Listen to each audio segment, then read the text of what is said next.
우리는 세상을 살면서 때로 괴로움이라는 것을 마주하며 살아갈 때가 있습니다. 괴롭다는 감정은 그다지 좋은 느낌으로 우리에게 다가오지는 않습니다.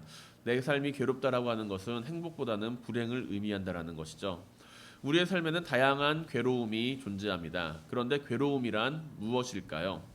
괴로움에 대한 다양한 정의를 내릴 수가 있겠지만 개인적으로 괴로움이란 편안함이 아니라 불편한 상황 가운데 마주하는 모습이라고 생각을 합니다. 일반적으로 우리가 생각하는 괴로움은 슬픔, 고통, 아픔과 같은 모습이죠. 우리가 생각하는 괴로움, 슬픔, 괴로운 고통, 괴로운 아픔과 같은 것들은 우리의 삶을 괴롭게 만든다라고 우리는 생각합니다. 그런데 한편으로 생각을 해보면 슬픔과 고통의 상황 속에서도 그 상황을 괴롭게 여기지 않는 사람들도 분명히 존재합니다. 누군가에게는 회사에 출근하는 일이 그 무엇보다도 괴로운 일일 수가 있겠지만 그러나 회사에 출근하는 일에 대하여 즐겁게 생각하고 감사하게 여기는 이들도 분명하게 있다라는 것이죠. 누군가는 자녀를 키우는 일에 대해서 행복하고 기쁨으로 여기지만 어떤 부모는 오히려 자녀를 바라보면서 그 자녀를 바라보며 분노하고 학대하며 자신의 처지를 괴롭게 여기는 경우도 있습니다. 오히려 자신의 몸을 괴롭게 만드는 것을 통하여서 자신이 원하는 목적을 이루고자 하는 이들도 있습니다. 괴로움이라고 하는 것을 단지 우리가 고통과 슬픔과 어려움, 그러한 상황 가운데에서 우리가 느끼는 감정이라고만 이야기한다면 우리는 그것들이 온전히 그 괴로운 모습을 의미한다라고 볼 수는 없죠. 왜냐하면 우리는 모든 상황 속에서 느끼는 감정과 생각이 다르기 때문입니다. 내가 괴롭다고 여기는 상황도 누군가에게는 괴롭지 않은 상황일 수 있고 내가 괴롭지 않다라고 여기는 상황도 누군가에게는 충분히 괴로운 상황이 될 수가 있습니다. 성경 안에 등장하는 인물들이 마주하는 괴로움은 어떨까요? 그렇다면 성경 안에 등장하는 인물들, 그들이 가지고 있는 삶 가운데 존재하는 괴로움은 과연 무엇이었습니까? 성경 속 인물들의 삶은 언제나 행복하거나 기쁨만이 넘치는 것은 아니었습니다. 다윗이라고 하는 유대의 그 두 번째 왕도 자신의 상황과 처지를 한탄하면서 하나님께 자신의 괴로움을 해결해 달라고 자신의 괴로움을 바라보고 그 괴로움 좀 해결해 주세요라고 한탄하며 그 시편의 시를 쓰기도 했고 여러 믿음의 예언자들도 역시 올바른 말을 하는 가운데 사람들에게 돌로 맞기도 하고 따돌림을 당하기도 하는 등 여러 가지 괴로운 상황 가운데 놓이게 되기도 했습니다. 히브리서 11장에서는 고난 속에서도 믿음을 지키는 신앙의 모습에 대하여 기록하고 있습니다. 그리고 그 가운데에서 고난 중에서도 믿음을 잃지 않도록 우리를 격려한다라는 것이죠. 성경은 고난에 대해서 어떻게 이야기합니까? 너가 지금 처한 고난에 대하여 참 슬프겠다, 위로한다, 곧 괜찮아질 거야. 그렇게 우리에게 위로의 말을 건네지는 않습니다. 성경은 고난이라고 하는 그 상황 가운데 우리에게 일반적인 위로의 말을 전하는 대신에 현재 처한 상황 속에서 하나님께 질문하고 하나님께 매달리라고 말을 합니다. 하나님은 우리의 고난을 내려다보시는 분이 아니라 그 고난에 함께 동참하시며 싸우시는 분이기 때문이라는 것이죠. 우리가 믿음 안에서 고난을 바라볼 때 고난은 단순히 나를 괴롭게 만드는 상황이 아니며 하나님 안에서 하나님을 더욱 깊이 만날 수 있는 시간인 것입니다. 오늘 성경 본문을 보게 되면 오늘 본문 21절에서 주님의 모습을 성경은 다음과 같이 기록하고 있습니다. 가룟 유다가 이제 배신할 것을 아시고 주님께서는 이렇게 말씀을 하세요. 예수께서 이 말씀을 하시고 심령이 괴로워 증언하시며 이르시되 내가 진실로 진실로 너희에게 이르노니 너희 중 하나가 나를 팔리라 하시니라는 것이죠. 우리는 이 모습을 바라보면서 주님께서 무척이나 괴롭고 힘들어하시는 모습을 떠올릴 수가 있습니다. 그리고 주님께서 이토록 괴로워하시는 이유에 대하여 당연히 유다의 배신 때문이다라고 바라봅니다. 주님께서 괴로워하시는 이유가 유다의 배신 때문일까요? 아마도 유다의 배신 때문에 주님께서 괴로워하신다라고 이야기를 한다면 그것은 어느 정도 절반 정도만 맞는 이야기일 것입니다.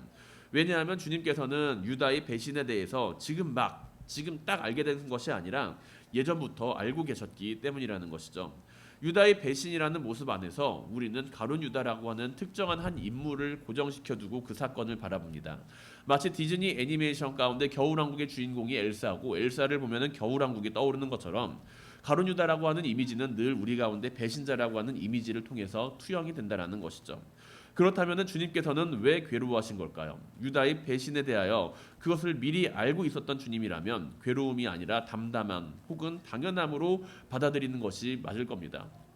배신이라는 것은 일종의 스포일러거든요. 배신이라고 하는 것은 누군가가 나를 배신할 것을 모를 때 그것이 배신이 성립을 하는 것이지, 주님께서 만약에 그것을 미리 알고 있었다라고 한다면 주님께서는 그것을 당연하게 받아들이시지 괴로워하면서 받아들이실 이유는 없다라는 이야기입니다. 누군가가 나를 배신할 거를 알고 있어요. 그런데 나는 그 사실에 의해서 괴로울까요? 만약에 괴롭다라고 한다면 왜 괴로울까요? 주님께서는 그런데 오늘 성경에서는 주님께서 그 사실을 알고 계시면서 괴로워하셨다라고 성경은 기록합니다. 그것은 자신을 배신하게 될 유다를 향하여서 주님은 그 유다를 사랑하셨기 때문에, 그리고 하나님의 뜻을 바라보고 계셨기 때문에 괴로워하셨다라는 것이죠. 주님은 유다를 사랑하셨기 때문에 주님께서는 괴로워하셨다라는 이야기입니다. 우리의 삶에서 사랑하는 사람이 잘못된 선택을 할 때 우리는 어떻게 반응을 할까요? 무척이나 괴로울 겁니다. 그 아이를 때려서 말려보기도 하고 설득하기도 하고, 그리고 그렇게 하지 말아야 함을 계속적으로 알려주고 싶을 겁니다. 그렇다면 오늘 본문 가운데 주님께서는 유다라는 인물을 향하여서 어떻게 괴로워하시면서도, 그렇게 괴로워하시면서도 왜 그가 하는 행동을 말리지 않으신 것일까요? 만일 유다를 향하여서 그가 잘못된 행동을 할 것을 알고 있음에도 불구하고 말리지 않았다라고 한다면 그것은 곧 잘못에 대한 방치이자 방관이라고 볼 수 있지 않겠습니까? 마치 옆에서 살인이나 폭력과 같은 무책임한 일이 벌어지고 있는데, 무척 참담한 일이 벌어지고 있는데 그것에 대하여 말리지 않고 방관하면서 자신은 책임이 없다, 나는 그들에게 대하여 책임이 없다라고 말하는 사람이 있다면 그가 적극적으로 그 현장에 개입하지 않은 것, 그가 적극적으로 그 일을 말리지 않은 것에 대해서 우리는 그 책임을 묻게 될 것입니다. 유다가 하는 일이 잘못되었음을 우리는 알고 있습니다. 우리가 생각하는 바와 같이 유다가 주님을 배신하는 일은 분명히 잘못된 일입니다. 그렇다면 주님께서는 왜 그 사실을 알고 계셨음에도 불구하고 유다를 향하여서 그렇게 하지 말라고 설득하시거나 많은 사람들 앞에서 이 유다가 나를 배신할 거야 라고 이야기를 하며 그렇게 유다가 할 일을 가로막지 않으셨던 걸까요? 왜 유다를 향하여서 그렇게 하지 말 것을 말씀하지 않은 것입니까? 주님께서는 유다를 사랑하는 척만 하신 걸까요? 우리는 주님께서 이 장면을 바라보면서 주님께서 유다를 사랑하신 것이지 자신을 배신할 사람을 사랑하신 것이 아니라는 것을 바라보아야만 합니다. 주님께서는 유다를 사랑하셨습니다. 배신자를 사랑한 것이 아니라 주님께서는 유다를 사랑하셨다라는 것이죠. 그렇기 때문에 주님께서는 괴로웠습니다. 주님의 사랑은 유다라고 하는 인물을 향한 사랑이었습니다. 그러나 주님께서는 유다만을 사랑한 것은 아닙니다. 주님께서는 모든 제자들을 사랑하셨으며 그들을 향하여 헌신적으로 하나님 나라의 말씀을 가르치시고 하나님 나라의 백성으로 사는 방법을 알려주셨습니다. 유다를 향한 주님의 사랑은 결코 거짓이 없었으며 그렇기에 주님께서는 괴로워하셨다라는 것이죠. 우리는 이것을 22절의 말씀 가운데 찾아볼 수가 있습니다. 주님께서는 이제 괴로워하시면서 너희 중에 하나가 나를 팔 거야, 배신할 거야 이야기를 하자 제자들은 다음과 같이 이야기를 합니다. 제자들이 서로 보며 누구에게 대하여 말씀하시는지 의심하더라라고요. 제자들 사이에서는 서로 간의 알력 싸움도 있었습니다. 주님의 좌우편에 앉고 싶어서 부모님을 통해서 그것을 좀 이야기하는 친구도 있었고, 그리고 누가 높은지에 대하여 다툼도 있었습니다. 그러나 근본적으로 주님께서 자신들을 모두 동일하게 사랑하신다는 것에 대하여는 큰 이견을 보이지 않았습니다. 그렇기 때문에 그들 가운데에서 내가 주님의 사랑을 더 많이 받고 있어, 내가 주님께 더 많은 사랑을 받고 있어라고 잘난 척하며 사는 사람들은 많이 보이지 않았다라는 것이죠. 나서기를 좋아하는 사람들이 있었지만 그 주님의 사랑에 대하여 그 사람들은 모두가 다 사랑받고 있다라고 느끼고 있었다라는 것입니다. 특별히 누군가에게 주님께서는 떡 한 조각을 더 주고 누군가에게는 더 많은 가르침을 주거나 누군가에게 특별한 능력을 더해주거나 하시는 것이 아니라 모든 제자들이 납득할 수 있게 그들을 사랑하셨다라는 것이죠. 이 모두를 똑같이 대한다는 것이 아닙니다. 모두를 다 평등하게 대한다는 것이 아닙니다. 사랑한다라고 하는 것, 누군가를 사랑한다라고 하는 것은 제자들의 성격과 모습이 전부 다 다른 것만큼 그들의 요구하는 사랑의 모습이 전부 다 다르고 그리고 그 사랑의 전부 다른 모습을 주님께서는 채워주셨다라는 것이죠. 우리는 이것이 얼마나 어려운 일인지 알고 있어요. 우리 안에 있는 아이들만 보더라도, 우리가 함께 바라보는 아이들만 보더라도 내가 이 아이들을 다 똑같이 사랑하고 있다라고 우리는 자신 있게 말을 할 수가 없습니다. 단지 사랑하고 있다라고만 말을 할 수 있을 뿐이죠. 누군가에게는 어쩌면 더 편협한 사랑, 누군가에게는 더 대우해주는 사랑으로 우리는 그들을 대할 수도 있습니다. 그런데 그러한 상황 속에서도 주님께서는 이 모든 이들을 다 사랑하셨고, 그 제자들은 주님의 차별 없는 사랑을 통해서 서로 다른 삶을 살아왔음에도 불구하고 주님의 제자라는 공동체를 이룰 수가 있었다라는 거죠. 한번 생각을 해보세요. 누군가는 갈릴리의 어부입니다. 누군가는 세관장에서 세금을 걷던 세리입니다. 누군가는 이제 얼심당원으로 있었던 사람이고, 어떤 사람들은 많은 것들을 배운 사람도 있었고 배우지 못한 사람들도 있었습니다. 주님께서 만드신 그 공동체 안에는 수많은 무리들이 모여 있었어요. 그 시대에 잘난 사람, 못난 사람 모두가 모여 있었는데 그들이 어떻게 다 그러한 주님의 공동체를 이룰 수가 있었을까요? 주님께서 그들 안에 차별이 없는 사랑을 함께 보여주셨기 때문이라는 거죠.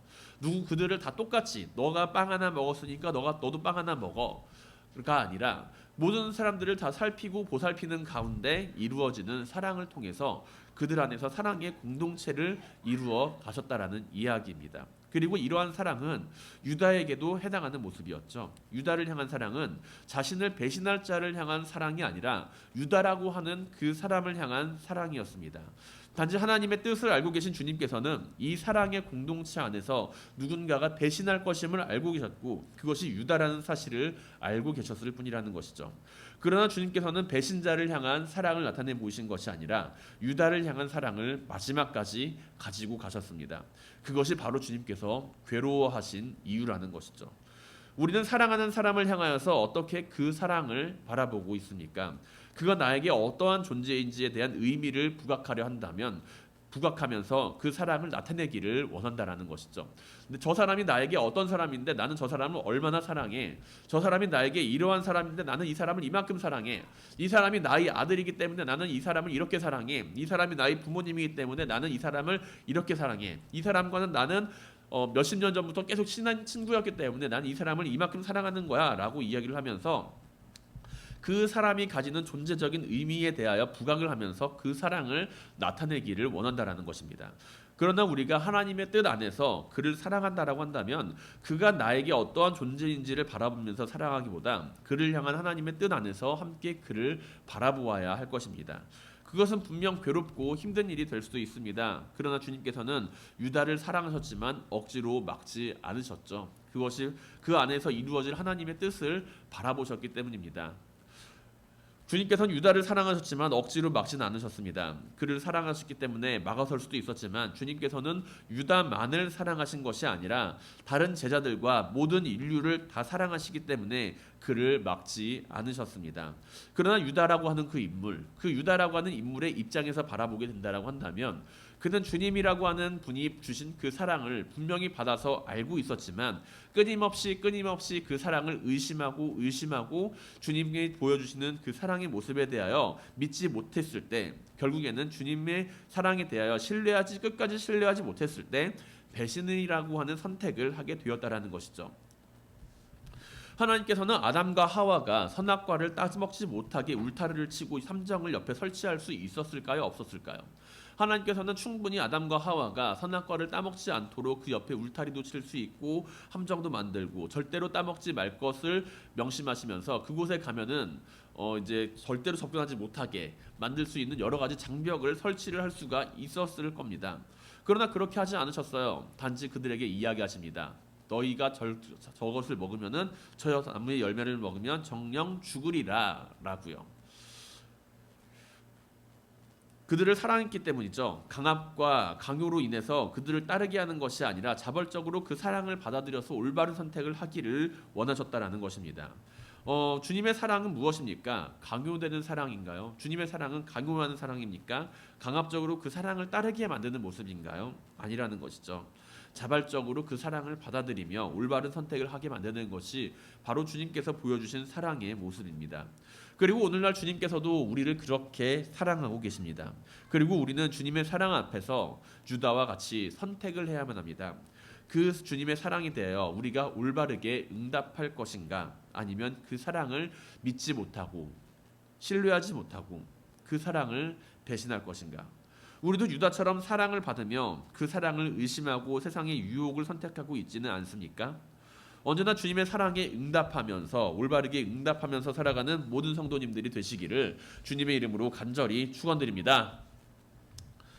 주님께서는 유다를 사랑하셨습니다. 유다라고 하는 그 인물을 사랑하셨습니다. 사랑하지 않으신 것이 아니라 사랑하셨기 때문에 주님께서는 괴로워하셨습니다. 그리고 우리는 의심하는 것이 아니라 서로 함께 사랑해야만 합니다. 유다를 사랑하시기에 괴로워하는 주님의 모습과는 대조적으로 제자들은 주님의 말씀을 듣고서 그 말씀이 과연 누구에게 해당하는 말씀인가 이렇게 생각하면서 의심하고 있습니다. 서로가 서로를 향하여서 누구를 향하여서 하시는 말씀인가 생각을 하고 있다라는 것이죠. 일반적으로 우리는 우리 안에 배신자가 있다라고 한다면은 그를 색출해내고 쫓아내는 것을 목표로 합니다. 우리 가운데 배신자가 있어요. 그러면은 어떻게 해야 될까요? 우리는 그를 색출해내고 다시는 그가 잘못된 일을 하지 못하게 빼서 그 사람을 쫓아내야 하지 않겠습니까? 산업 스파이나 국가의 안보를 위협하는 간첩의 경우 그 사람을 찾아내어서 더 이상 위협을 이루지 못하도록 하는 것이 올바른 모습입니다. 그것이 바로 사회의 정의를 이루는 모습이죠. 그러나 주님께서는 공동체 안에 있는 배신자를 향하여서 그를 색출해내는 것이 아닌 너희 가운데 있는 한 사람이라고 말씀하시며 무척이나 애매모호한 말씀을 그들에게 하고 계세요. 주님께서 말씀하시는 사랑이 인간적인 정의와는 다르기 때문입니다. 우리는 정의를 나타내야 할 때와 사랑을 나타내야 할 때를 분명하게 구분할 수 있어야 해요. 주님께서 속 시원하게 제자들에게 말씀을 하셨다라면 참으로 좋았겠지만 주님께서는 제자들 사이에 궁금증을 가지게 하셨습니다. 과연 그게 누굴까라고요. 그리고 제자들이 가지는 질문은 모두가 다 같은 내용이었을 겁니다.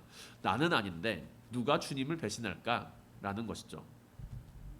그리고 주님께서는 이 질문을 통해서 공동체 안에 있는 모든 제자들이 스스로를 돌아보게 하셨습니다.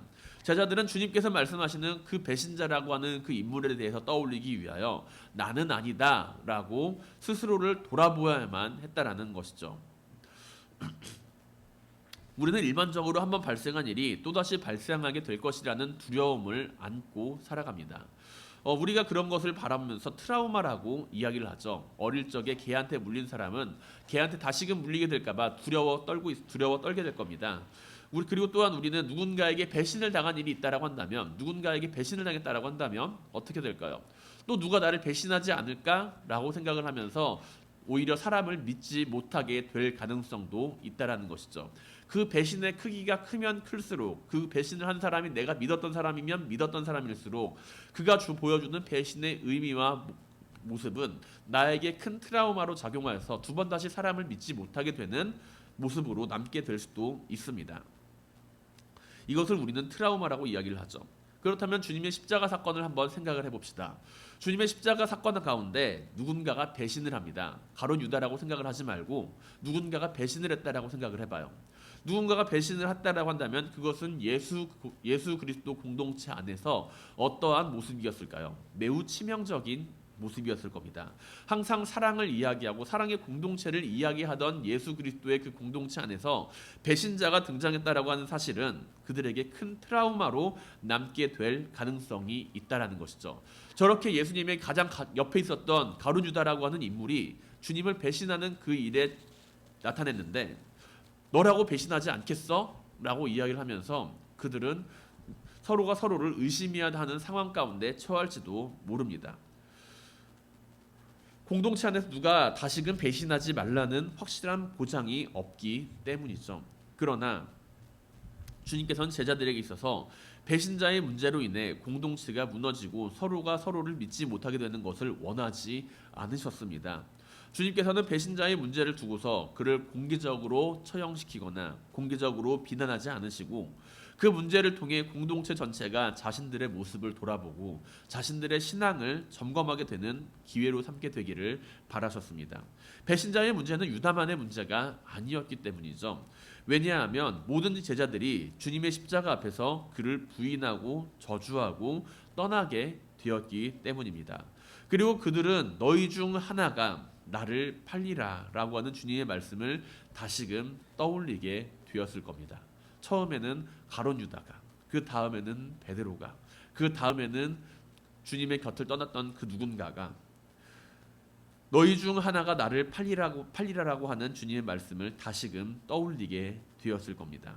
그리고 자기 자신을 제외하고 생각했던 그들은 땅을 치고 후회하면서 통곡했겠죠.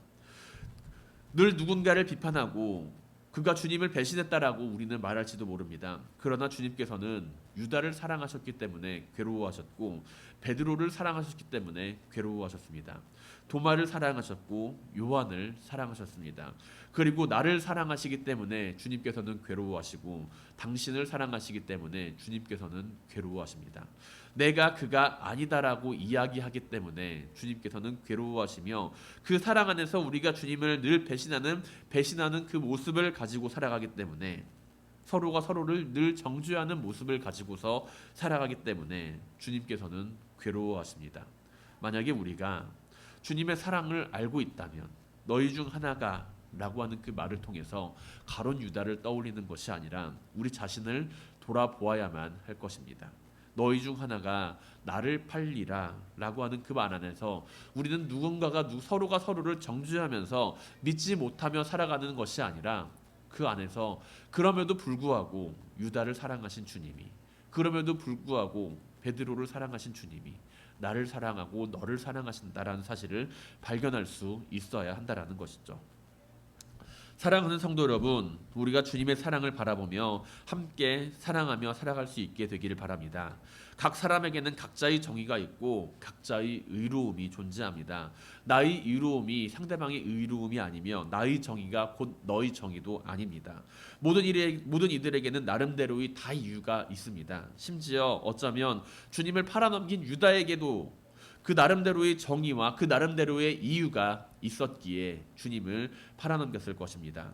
그러나 우리는 각자의 이유를 내세우며 정의로운 세상을 만들어가는 것이 아니라 주님의 사랑 안에서 함께 사랑하며 살아가야만 합니다.